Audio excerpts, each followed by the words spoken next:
Hey, Walter Sorrells back with more tips for the knife maker. Today, some under the radar knife making tools.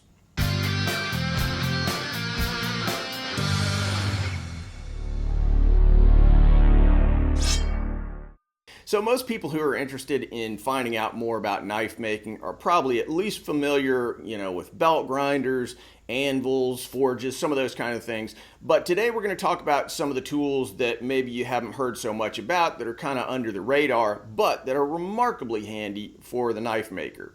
Now, I did a video a couple years ago that was kind of similar in topic to this, and I discussed mostly tools that are kind of stolen from other realms like machining or whatever. But this one, we're going to talk almost entirely about tools that are very, very specific to the knife maker's shop. All right, let's get started. This tool is a center scribe. It's used for scribing reference lines on blades so that you can grind bevels symmetrically on both sides of the knife. The idea is that you just slide it along the edge on both sides to create two lines that you grind down to, one on each side. Now, some people prefer one line dead center as a general reference point. Either way works. The tool's simple enough. Just loosen this little wing nut, move the bar back and forth so that you adjust where the line you scribe is going to fall, and that's it. You can make them yourself, like this one here, or buy them. This excellent store-bought model is made by Stainless Steel Tool Wrap. You can find them at stainlesssteeltoolwrap.com. If you don't use a jig for grinding, this is one of the most useful tools you'll ever buy. Holding firmly onto your steel is about 50% of forging. If you go to a blacksmith shop, you'll notice that many smiths have about 8 million pairs of tongs. Why? Well, because the more specialized the tong is, the better it holds whatever you need to hold on to. Square stock, round stock, bolts, rectangular stock, odd-shaped things. Over time, you'll accumulate a bunch of tongs that are very specifically tailored to particular sizes and shapes. But for my money, the most important single tongs design for knife making is the box jaw. This ancient pair I made eons ago is specifically made for holding 1-inch rectangular stock, which just happens to be probably the most common stock used by knife makers and one that I use personally all the time. If you can make your own, that's ideal. The type sold by most blacksmith suppliers has a U-shaped box that stock kind of wiggles around in, whereas this has this big long box and it's a little more stable. Another useful type of tongs is this loop type, which is also handy for rectangular stock.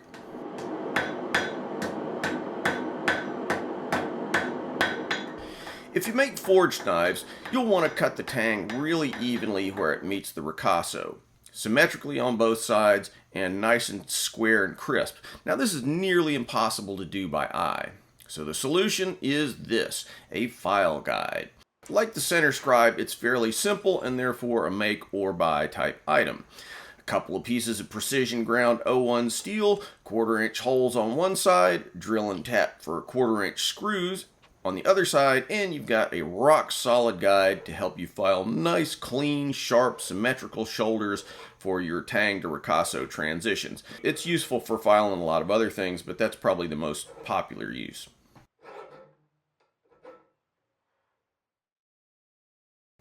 Speaking of files, I have a lot of modified files. Now, why would you want to mod a perfectly good file? Plenty of reasons.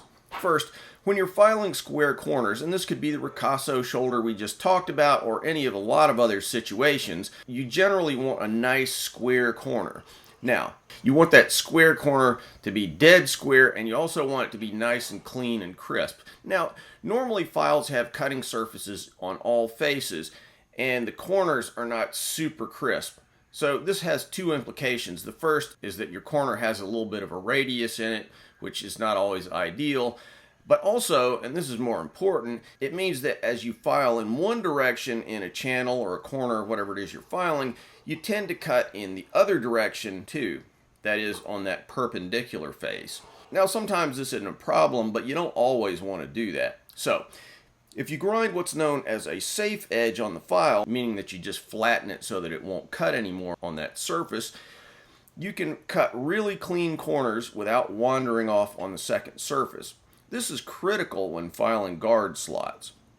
But safe edges aren't the only handy mod. Sometimes you need to fit a file into a thin slot, and the standard size file that you have is just too thick to fit into that slot. Now, of course, you could use a little tiny hobby file or something like that, but those don't cut very fast. No problem. Just grind however much you need off of one side of a standard sized file. Pro tip, if you do this, don't overheat the file when you're grinding it. If you have to dunk it in water to keep it cool, remember that most files are carbon steel and will rust, so dry it pronto after grinding. If you make hard use knives of any sort, you'll find that making Kydex sheaths is a natural extension of your work. Nothing beats Kydex for carrying hunting knives, camping knives, anything that will be used outdoors. In order to make Kydex sheaths, you need a press. They're made by basically squashing a thermoplastic around your knife so that it fits perfectly to that knife. Now, in order to make Kydex sheaths, you need a Kydex press. You could buy them for around $100, or you can make your own for about half of that. This is the homemade variety. Basically, just a little metal frame and some relatively soft neoprene foam. The heated Kydex goes in here around your knife. Like I said, you just squash it together, you let it cool, and it forms to the shape of your knife, and it won't lose that shape after it's cool. I'm calling this a Kydex rivet setter, but it's not just for Kydex. You can just as well use rivets for leather sheaths too. I spent a lot of time making my own little rivet setter at one point, but this is one of those cases where you're truly better off just plunking down the $30 for the factory model. They're very simple to use. You just drill a hole in the Kydex, you pop the rivet through the hole, and then you whack it with a hammer. Presto, nice professional looking rivet.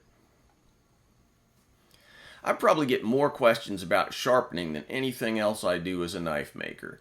After years and years of trying all kinds of different approaches, I've settled on a process that leads to scary sharpness, if that's what I'm looking for. Sometimes there's a whole long process to it, but in the end I always finish up using this homemade honing wheel. This is just a circle made from MDF, which you can buy at Home Depot, but there are plenty of versions that are available online for not too much money.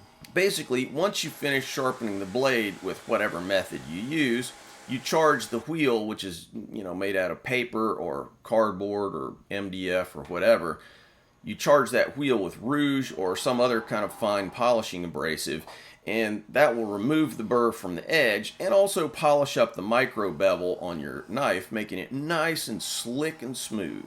The result? Shaving sharp edges on your knives. Now, it takes a little practice, but once you get it, works like a charm. Under the radar? Well, maybe not. This is a diamond sharpening stone. Now, first, obviously you can use it to sharpen knives. What a concept. But beyond that, a diamond stone has a ton of uses in the knife making shop. This easy lap sharpener is basically just a thin layer of diamonds bonded to a nice flat piece of steel. Very common in the knife making shop that you want to just tune up an edge on some tool. A utility knife, a chisel, a plane, and the rapid cutting action of diamonds is ideal for that. I prefer diamonds over almost any other type of sharpener for one simple reason. They're fast. Now look, diamonds don't give you quite the refinement that, say, Japanese water stones do, but for most shop tasks that I'm doing, I'm not looking for that 30,000 grit glass smooth edge that a fine woodworker would put on, say, a plane. Sometimes better is better, but sometimes faster is best.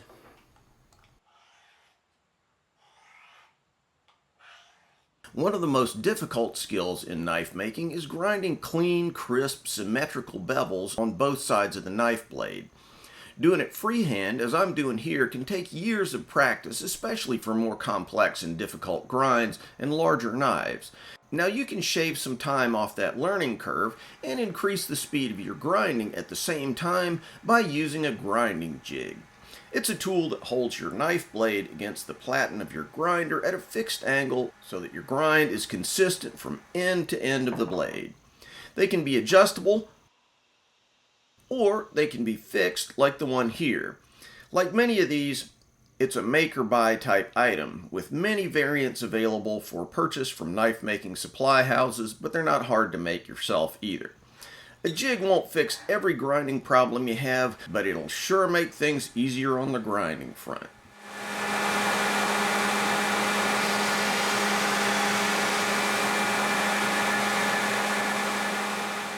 So, every knife maker probably has their own list of cool tools, things that are specific to their shop that they really love using and that help them be more productive. So, if you have a specialized knife making tool that goes on your list, by all means, drop a comment below.